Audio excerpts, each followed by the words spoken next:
रास्ते से जाती तुम जिस रास्ते से जाती हो, मैं उस रास्ते का कदर खुलेआम करता हूँ।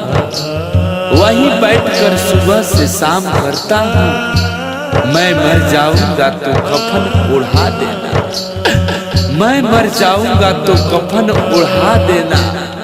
यही मैं तुमसे पैगाम करता हूँ, यही मैं तुमसे पैगाम करता हूँ। DJ Akhilesh, DJ Akhilesh Lohan, music by Rishi Raj RRT। कहाँ गईली प्यार हमर याद ना बतावता तारा, कहाँ गईली प्यार हमर याद ना बतावता तारा।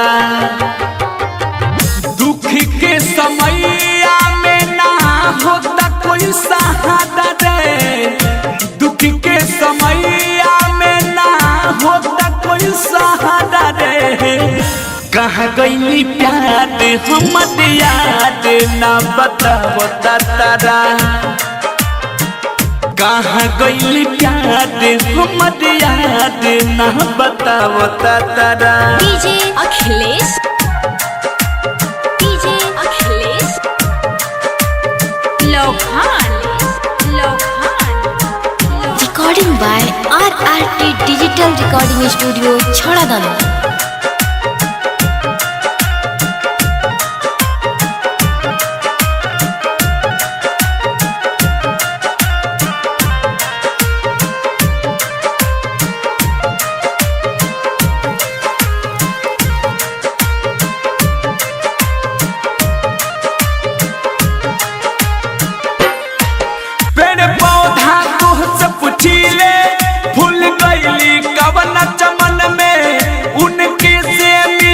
सास हमार खाली रुकल बा धड़कन में,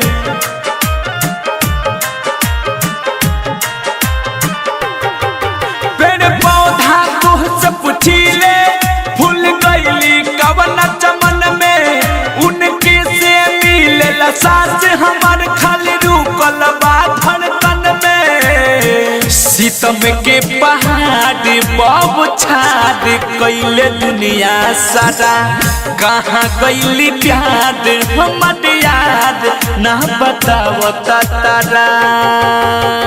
डीजे अखिलेश, डीजे अखिलेश लोहान,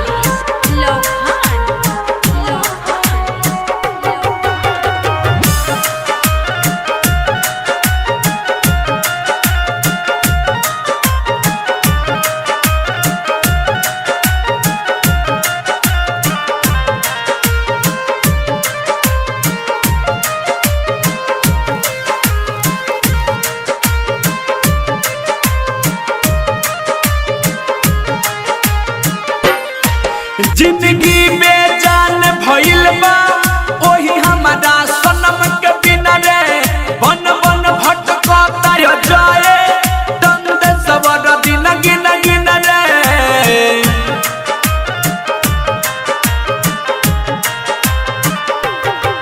जिंदगी बेजान भइल बा ओही हमारा सनम के बिना रे, बन बन भटकता जाए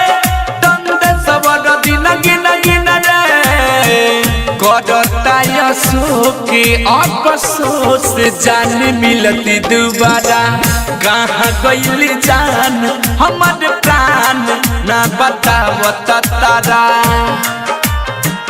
कहाँ गईली प्यार हमर याद ना बतावता तारा। दुख के समैया में ना होता कोई सहारा रे, दुख के समैया में ना होता कोई सहारा रे। कहाँ गईली जान हमर प्राण ना बतावता तारा, कहाँ गईली जान हमर प्यार ना बतावता तारा।